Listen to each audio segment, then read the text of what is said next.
I didn't scream when I saw the cement.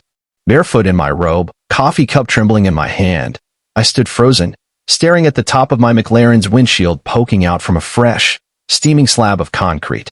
The engine beneath was probably still warm. A week ago, it was a pristine collector's car I'd rebuilt bolt by bolt over 5 grueling years. Now, it was a tombstone in my own driveway, poured overnight while I slept. Taped to my mailbox was a note in plastic wrap, the kind you'd expect from a passive-aggressive neighbor whining about a stray trash can. But this wasn't about litter. This was war. Unauthorized vehicle storage.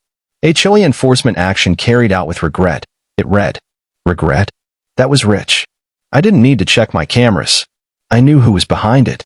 Karen, a few houses down, stood in her garden, pretending to trim her hedges, smirking under her wide-brimmed visor.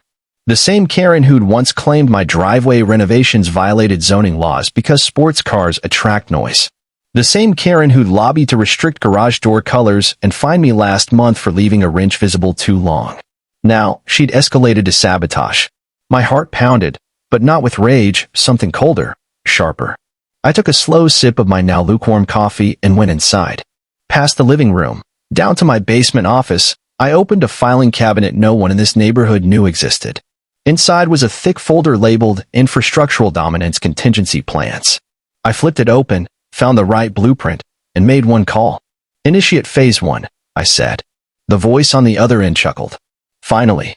3 years ago, I was the lead engineer for the county's municipal design firm, overseeing water, electrical, sewage, and road planning for this district, including this very HOA.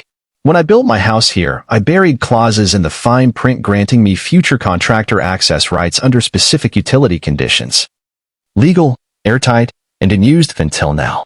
I was just the guy with the loud car and quiet manners. But today, that changed. They poured cement on my dreams like it was just another Tuesday. I was about to pour something far heavier, consequences.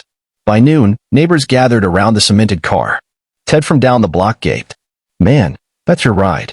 I saw you polishing it last week. I nodded. Not anymore. Karen, emboldened, approached with faux concern. It's unfortunate, really. The HOA had to act. That car violated visual conformity. Ted blinked. It was on his driveway. Karen's smile was syrupy. It didn't match the neighborhood's aesthetic. It was provocative.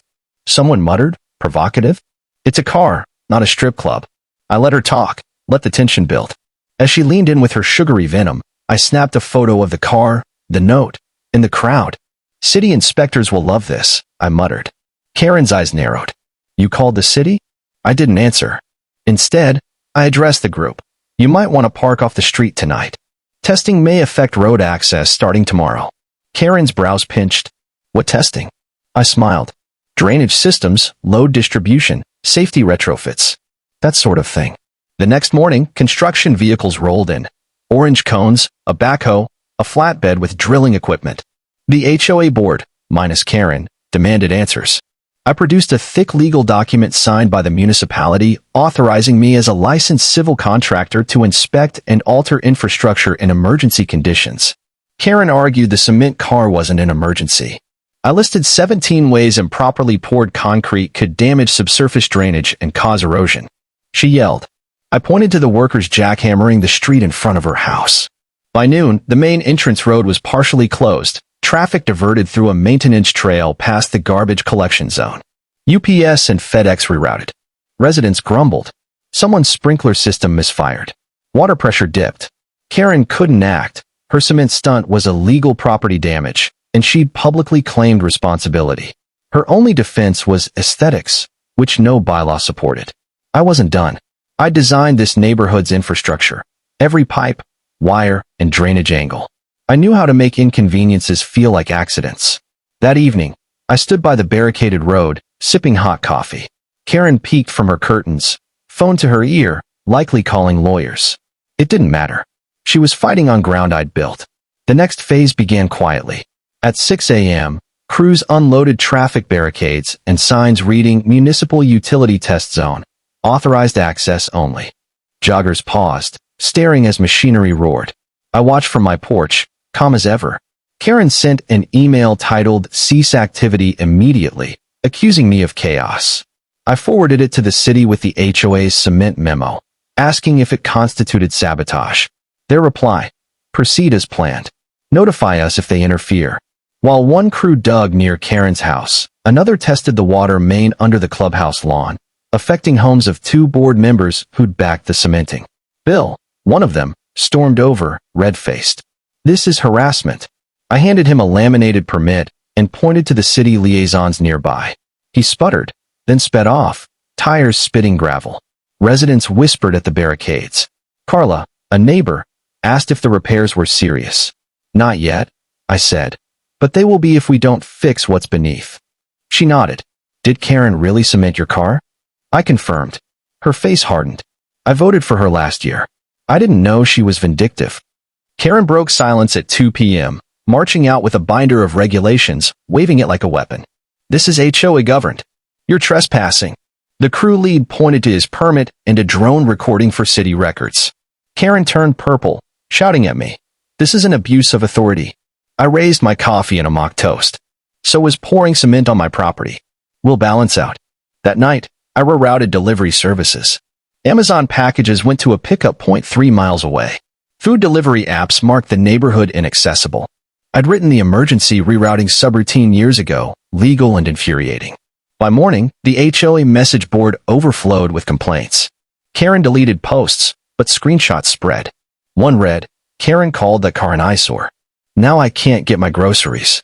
I added sound testing equipment, orange speakers emitting low-frequency rumbles to test asphalt stability. They also made Karen's chandelier crash from her ceiling. She screamed about property damage. A city inspector explained her home sat on unreinforced subroad, approved by the HOA without review. You should have listened to the guy who made the blueprints, he said, pointing at me. A surprise rainfall hit. Overwhelming drains the HOA neglected. Water pooled near the clubhouse and crept toward homes. The HOA begged for help.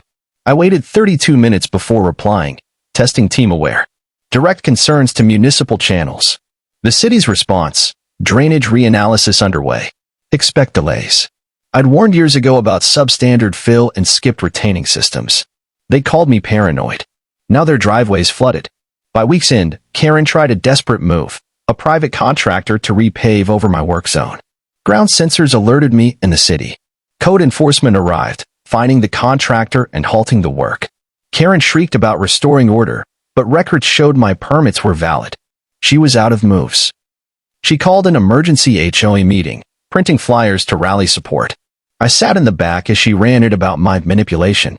I asked, how many of you had something fixed this month because of my work? Hands shot up.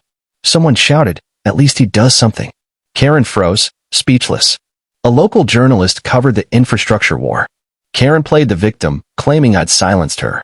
I showed permits, before and after photos, and city acknowledgments. They buried my car, I said. I'm unburying problems. The story aired, and Karen's porch was soon littered with mock resignation flyers. She sued me for harassment and unauthorized construction. In court, I presented permits, photos, and videos. The city confirmed I'd followed procedure. The judge asked Karen, you poured cement on his property, and now you're suing him for responding legally? The case was dismissed. Residents began questioning the HOA's authority.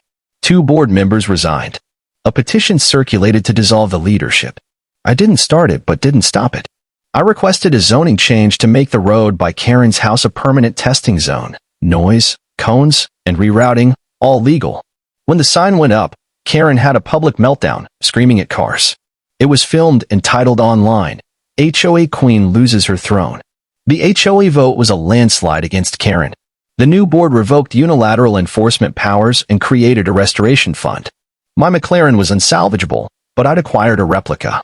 Crews removed the concrete, revealing the crushed original. I unveiled the gleaming replica, drove it onto my reinforced driveway, and parked it perfectly as Karen watched. I hosted a block party with food trucks, lights, and a construction-themed bounce house under a banner, Welcome to Karen's Cement Zone. The neighborhood laughed, united by relief. Karen stayed inside, curtains drawn, irrelevant. I continued quietly, fixing sewer lines, upgrading water mains, and installing junction boxes. The city praised our pilot program, offering me a consulting contract. I declined but provided blueprints. Karen had tried to bury me. Instead, I rebuilt the neighborhood, one pipe, one street, one victory at a time.